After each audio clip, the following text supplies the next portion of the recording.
Bonjour et bienvenue dans votre 7-8 loisirs. En attendant les cloches et les œufs en chocolat, je vous propose une édition spéciale Pâques, le sommaire de ce jeudi 18 avril.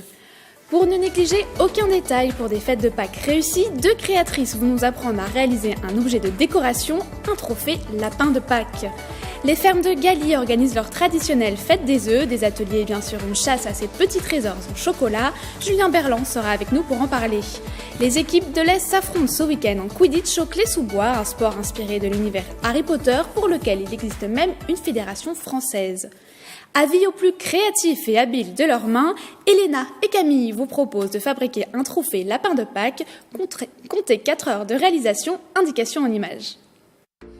Camille et Elena se sont rencontrées il y a quelques mois sur le réseau social Instagram.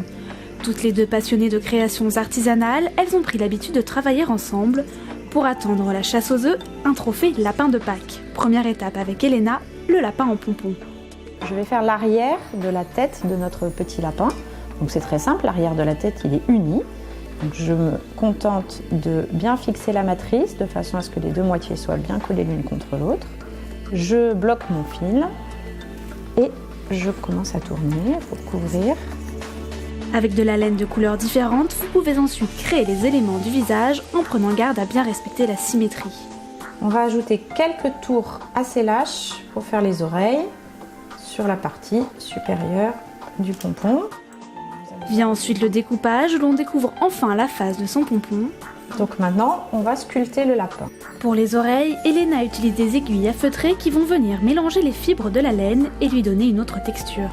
Les yeux, même chose, vous pouvez vous servir de l'aiguille à feutrer pour enfoncer les poils des yeux et donner ce petit air plus naturel aux yeux du lapin.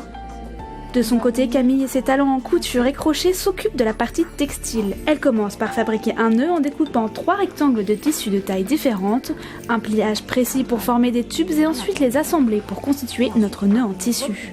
Et là, on va juste fermer par quelques points à la main le petit tube à l'arrière du nœud. Partie la plus technique, le cadran en crochet. Pour cela, Camille va venir recouvrir un cerceau métallique avec 3 méthodes de crochet différentes. Les mailles serrées doivent être par multiples de 6, elles serviront de base pour les 2 autres tours, cette étape minutieuse est la plus longue. Reste ensuite le fond, l'étape la plus simple et la plus rapide. On va venir prendre une feutrine épaisse, quelque chose qui a un petit peu de tenue, sur lequel on va venir coller un cercle de tissu qu'on aura découpé à la même taille. Ne reste plus qu'à coudre fond et cadran avant de procéder à l'assemblage final. Votre trophée lapin de Pâques est fin prêt pour venir décorer la chambre de votre enfant. Si vous n'êtes pas aussi doué que nos deux créatrices, vous pouvez toujours les contacter sur leur compte Instagram et passer commande.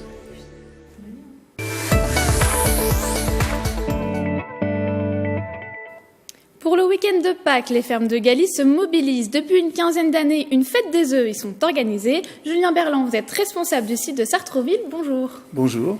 Alors, je vois que vous n'êtes pas venu les mains vides. Qu'est-ce que vous nous avez apporté ? C'est ce que les enfants vont pouvoir fabriquer, c'est ça ? Voilà, c'est ça. Je vous ai apporté un petit échantillonnage des activités qu'on va proposer ce week-end. Donc, il y a bien sûr la traditionnelle chasse aux œufs. Donc, les enfants vont aller chercher dans nos prés les œufs en plastique qu'ils iront échanger contre les œufs en chocolat qui sont là.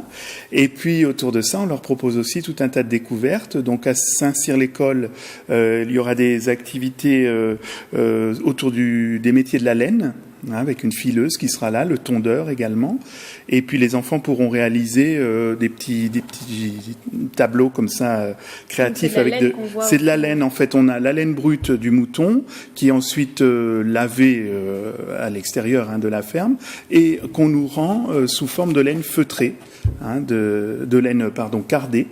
Donc cette laine cardée, on peut l'utiliser soit pour faire les petits tableaux qui est là, ou alors les petites perles de laine qu'on fera aussi à la ferme de Sartrouville, celle-ci. Voilà.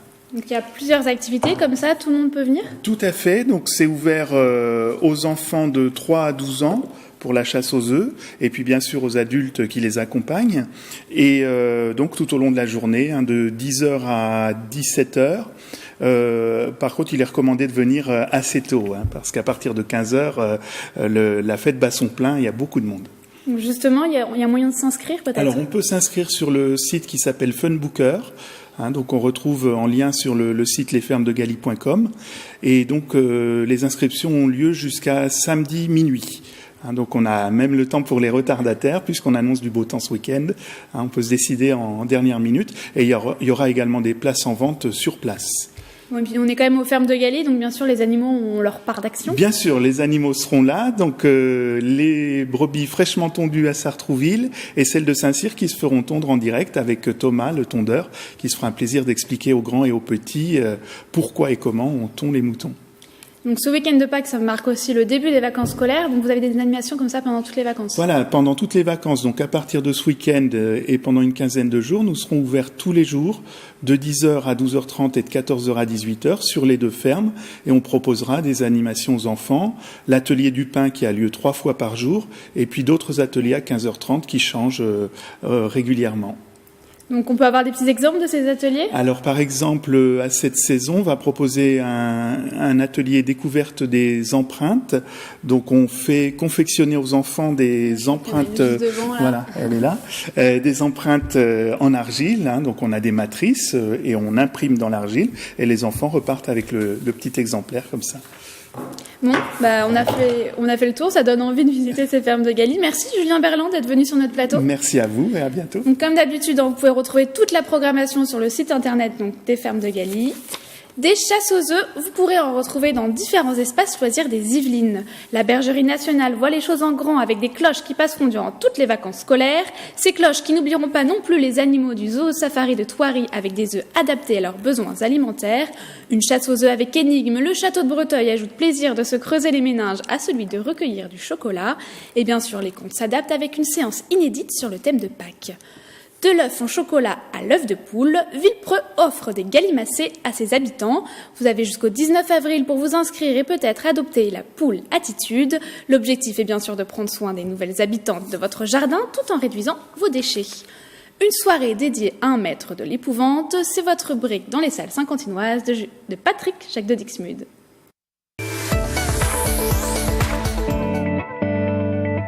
Au cinéma Les Yeux d'Elsa, cette semaine, nous vous proposons une soirée spéciale John Carpenter. Alors, c'est un de mes cinéastes favoris, donc forcément, j'en fais beaucoup, mais c'est surtout parce que il y a beaucoup de ces films qui ressortent ces derniers temps, et puis parce que c'est un cinéaste important des années 80 aux États-Unis, mais qui a influencé le cinéma mondial. Alors, on avait passé The Thing, on a passé Les Aventures de Jack Burton dans les griffes du mandarin, et puis là, on va vous faire une soirée 3 films de John Carpenter, puisqu'il y en a 4 qui sont ressortis cette année. Le premier film, ce sera Invasion Los Angeles. Alors c'est un film qui est étrangement intéressant aujourd'hui, puisqu'en fait c'est un film qui parle de le monde dans lequel on vit, maîtrisé par des extraterrestres, qui seraient cachés, etc. Mais quand on met des lunettes de soleil spéciales, on arrive à les voir et à voir que toutes les publicités sont des messages incitatifs à obéir, s'endormir, regarder la télé, etc., etc. Le deuxième film qu'on va vous proposer, c'est un de mes petits chouchous, c'est un des plus connus, c'est le film qui a fait que John Carpenter est un peu arrivé au sommet. C'est donc encore et toujours avec Snake Plissken, New York 1997. Grand film, dans un futur improbable, New York, Manhattan est devenu une prison. Et donc on retrouve notre héros qui doit sauver le président, tomber dans cette prison. Et puis le dernier, The Fog, le seul vrai film d'horreur de la soirée, qui est interdit aux moins de 12 et qui donc sera présenté en fin de soirée. Je me ferai un plaisir de vous accueillir, de vous présenter tous ces films et de vous dire tout ce que je sais sur ce cinéaste, et je vous promets qu'on passera une très très bonne soirée tous ensemble. Donc à vendredi 19 avril, dès 19h30 au cinéma Les Yeux d'Elsa.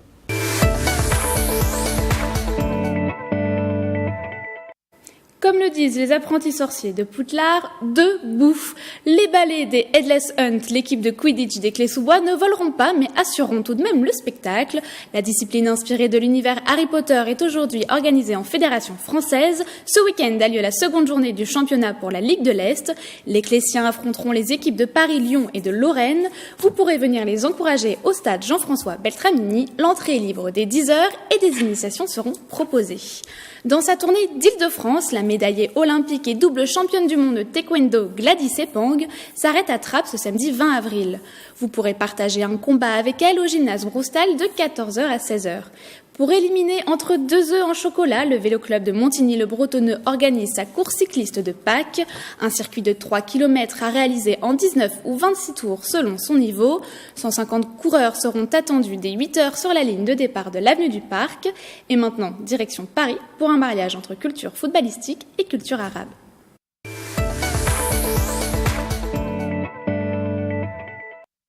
L'histoire du monde arabe, l'Institut du monde arabe consacre une exposition sur le football, une chronologie de 11 histoires pour raconter les liens entre ces deux cultures, reportage de Paul Biloquet de nos confrères via Grand Paris. Maillots, trophées et ballons ronds débarquent à l'Institut du monde arabe.